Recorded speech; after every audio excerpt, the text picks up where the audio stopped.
નમસ્કાર વિદ્યાર્થી મિત્રો, આજે આપણે ધોરણ 9 વિજ્ઞાન પ્રકરણ નંબર 14 નૈસર્ગિક સ્ત્રોત અને લેક્ચર નંબર 5 ભણી રહ્યા છીએ. આપણો આજનો જે લેક્ચર છે ભૂમિ આધારિત છે કે ભૂમિનું બંધારણ, ભૂમિને કઈ રીતે નુકસાન થાય એ પ્રમાણે. તો પ્રશ્ન એવો છે કે ભૂમિનું બંધારણ અને તેવા જોવા મળતા ઘટકો વિશે માહિતી આપો. તો ભૂમિ એક મિશ્રણ છે અને એના બંધારણની અંદર શું રહેલું છે તો કે વિવિધ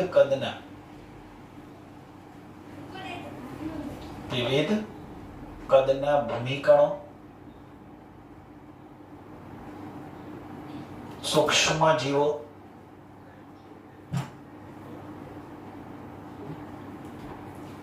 હુમસ, અળસિયા,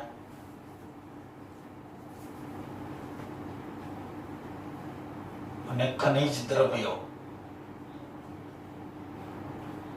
આવેલા છે. એના બંધારણની અંદર વિવિધ કદના ભૂમિકણો છે, અંદર ભૂમિની અંદર સૂક્ષ્મ જીવો આવેલા છે. હુમસ, આ હુમસ એ શું છે તમને આવશે. અળસિયા અને જુદા જુદા પ્રકારના ખનિજ દ્રવ્યો આવેલા છે. ભૂમિકણોના સરેરાશ પ્રમાણ દ્વારા ભૂમિનો પ્રકાર નક્કી થાય કે ભૂમિ કેવા પ્રકારની છે, તો એની અંદર કયા પ્રકારના ભૂમિકણો આવેલા છે એને આધારે ભૂમિનો પ્રકાર નક્કી થાય. ખનિજ પોષક તત્વો જમીનની ફળદ્રુપતા વધારે છે, એટલે જેટલા પોષક તત્વો જમીનમાં હોય વધુ એટલી જ જમીનની ફળદ્રુપતા સારી હોય. વનસ્પતિના વૃદ્ધિ અને વિકાસ માટે ખનિજ તત્વો અગત્યના છે. ખનિજ દ્રવ્યો જે લખ્યા એ આપણે અગત્યના છે વનસ્પતિના વૃદ્ધિ અને વિકાસ માટે. હવે આ હુમસ કોને કહેવાય?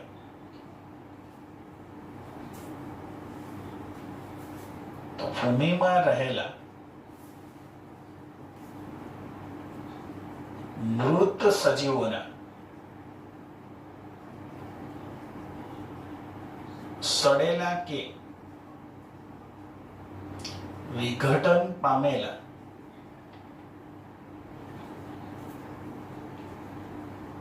ટુકડાને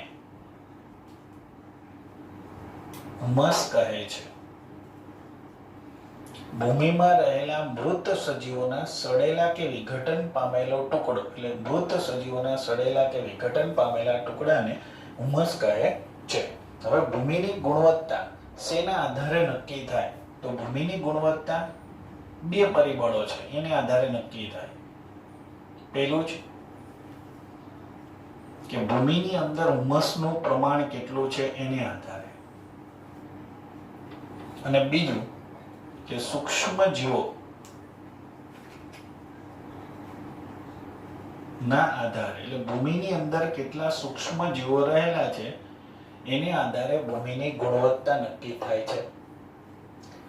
તેઓ ભૂમિને છિદ્રાળુ બનાવે, એટલે કે આ હુમસ અને સૂક્ષ્મ જીવો છે એ ભૂમિને છિદ્રાળુ બનાવે. હવે છિદ્રાળુ બનાવે તો કે હવા અને પાણી ભૂમિની અંદર, જમીનની અંદર દાખલ થઈ શકે છે. એટલે આ જે હુમસ અને સૂક્ષ્મ જીવો છે એ જમીનને પોચી બનાવે, એટલે કે છિદ્રાળુ બનાવે, અને એને આધારે એની અંદર પાણી અને હવા જઈ શકે. હુમસ અને સૂક્ષ્મ જીવો ભૂમિના ઉપરના સ્તર, એટલે કે ઉપરી ભૂમિ સ્તરમાં હોય છે. હુમસ અને સૂક્ષ્મ જીવો હોય એ ભૂમિનું ઉપરનું જે સ્તર હોય જેને ઉપરી સ્તર કહેવાય, તો એની અંદર હોય છે. એના પછી છે અળસિયા. તો આ અળસિયા ભૂમિને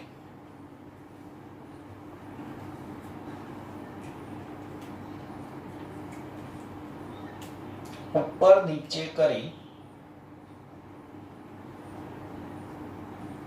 ખેડાણ કરે છે, તેમજ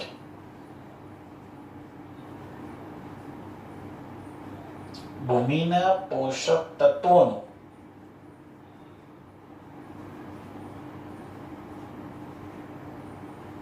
પુનઃચક્રીયકરણ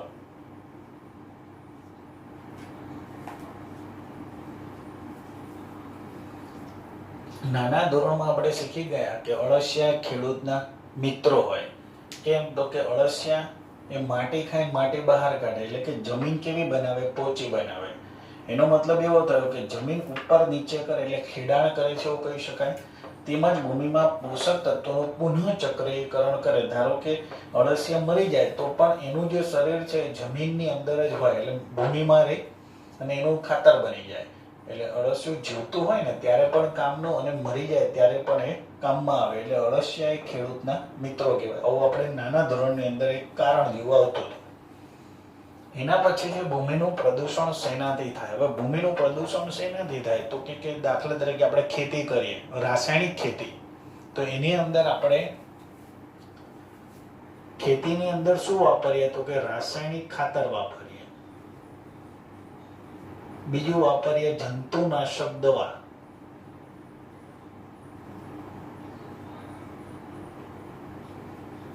એટલે ભૂમિનું પ્રદૂષણ શેનાથી થાય તો કે ભૂમિનું પ્રદૂષણ ખેતીમાં રાસાયણિક ખાતર અને જંતુનાશક દવા વાપરવાથી થાય છે. એના પછી ભૂમિ પરથી વનસ્પતિનું આવરણ દૂર થઈ જાય એટલે કે આપણે વનસ્પતિઓને કાપી નાખીએ એનું આવરણ દૂર થઈ જાય પરિણામે ભૂમિ પ્રદૂષિત થાય. વધુ પડતા ખાતર અને જંતુનાશક ભૂમિના સૂક્ષ્મ જીવો નાશ પામે. વધુ પડતું ખાતર અને જંતુનાશક આપણે ખેતરની અંદર નાખીએ તો એ જે જમીન હોય જમીનની અંદરના જે સૂક્ષ્મ જીવો આપણે જરૂરી હોય એટલે વનસ્પતિને જરૂરી હોય બધા સૂક્ષ્મ જીવો નાશ પામે. અળસિયાનો પણ નાશ થઈ જાય. અહીંયા આપણે અળસિયા વિશે સમજાવ્યું તો અળસિયાનો પણ શું થાય? નાશ થાય. જો ટકાઉ કૃષિ ન કરવામાં આવે, જો ટકાઉ કૃષિ કરવામાં ન આવે તો ઉપજાઉ જમીન ઝડપથી પડતર થઈ જાય. એટલે પડતર જમીનમાં કશું ઉગે નહીં. એટલે જે ઉપજાઉ જમીન હતી એની અંદર કશું પછી ઉગે નહીં. ઉપયોગી પદાર્થો દૂર થવાથી અને હાનિકારક પદાર્થો ભળવાથી જમીનની ફળદ્રુપતા ઘટે છે. એટલે જમીનની ફળદ્રુપતા કઈ રીતે ઘટે કે ઉપયોગી જમીનની અંદર જે જરૂરી પદાર્થો હતા દૂર થઈ ગયા, હાનિકારક પદાર્થો ઉમેરાઈ જાય છે, પરિણામે જમીનની ફળદ્રુપતા ઘટે છે.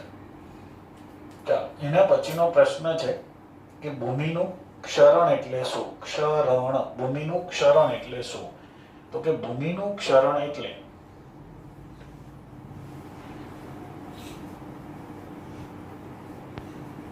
તીવ્ર પવન કે ઝડપથી વહેતા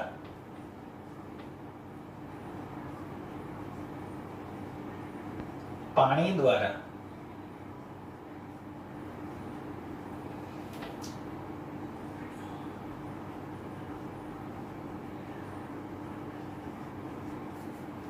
ભૂમિનું ઉપરનું સ્તર દૂર થવાની ક્રિયાને ભૂમિનું ક્ષરણ કહેવાય. ભૂમિનું ક્ષરણ એટલે શું? તો કે તીવ્ર પવન ફૂંકાતો હોય, ઝડપથી વહેતું પાણી હોય એના કારણે ભૂમિનું ઉપરનું ફળદ્રુપ જે પડ હોય એ ઘસાઈ જાય એને ભૂમિનું ક્ષરણ કહેવાય. હવે આ ક્ષરણને રોકવા અથવા તો ઓછું કરવા, જો રોકવા પણ સંપૂર્ણ ન રોકી શકાય તો કે ઓછું કરવા માટે કઈ કઈ બાબતો જરૂરી છે? તો પહેલું જ હમણાં આપણે લખ્યું કે વૃક્ષોને કાપી નાખીએ તો જમીન ઘસાઈ જાય એટલે ફળદ્રુપ જમીન ઘસાઈ જાય એટલે વૃક્ષારોપણ કરવું જોઈએ.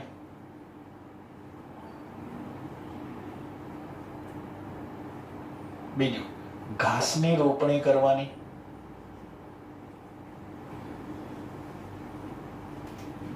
એના પછી ધારો કે કોઈ નદી હોય તો કે નદી કિનારે મોટા પથ્થરોની આડ ગોઠવવી.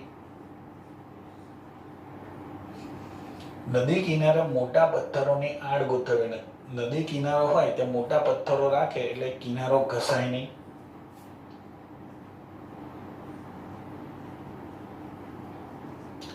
ખેતરની ફરતે પાળા કરવામાં આવે.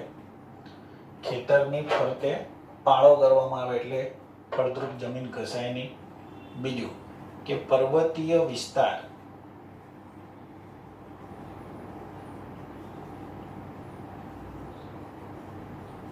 માં ધાબા ખેતી પદ્ધતિ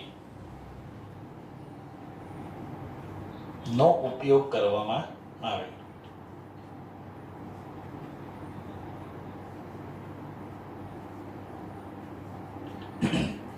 પર્વતીય વિસ્તારોમાં ધાબા ખેતી પદ્ધતિનો ઉપયોગ કરવામાં આવે.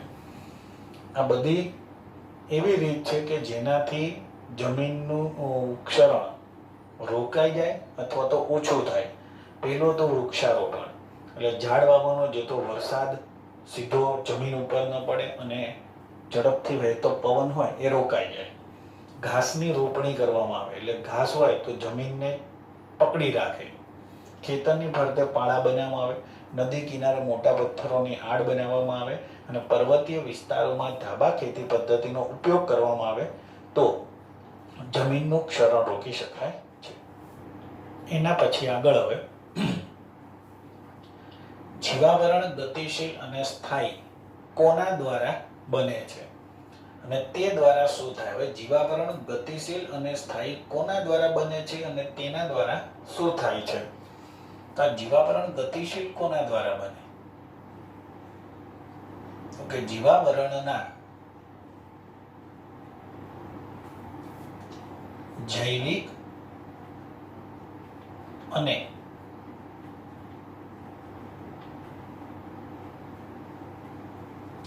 અજૈવિક ઘટકો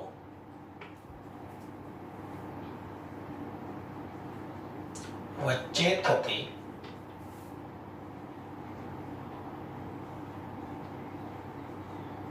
આંતરક્રિયાથી જીવાવરણ ગતિશીલ અને સ્થાયી બને છે. જવાબ મળી ગયો. જૈવિક અને અજૈવિક. હવે જૈવિક એટલે શું? આગળ સમજાવી દીધું છે. જૈવિક ઘટકો કયા કયા? તો જેની અંદર જીવ છે, વનસ્પતિ, સજીવો વગેરે. અજૈવિક એટલે શું? કે જેની અંદર જીવ નથી, સૂર્ય, પવન, પાણી, તાપમાન વગેરે. આંતરક્રિયાથી જીવાવરણ ગતિશીલ અને સ્થાયી બને છે. હવે આંતરક્રિયાથી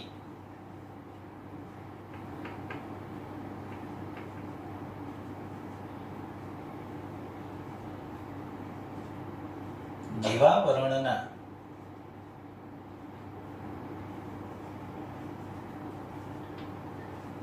વિવિધ ઘટકો વચ્ચે પદાર્થ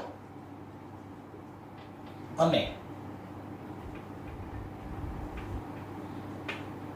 ઉર્જાનું શું થાય છે? તો સ્થળાંતરણ થાય છે અથવા સ્થળાંતર થાય છે.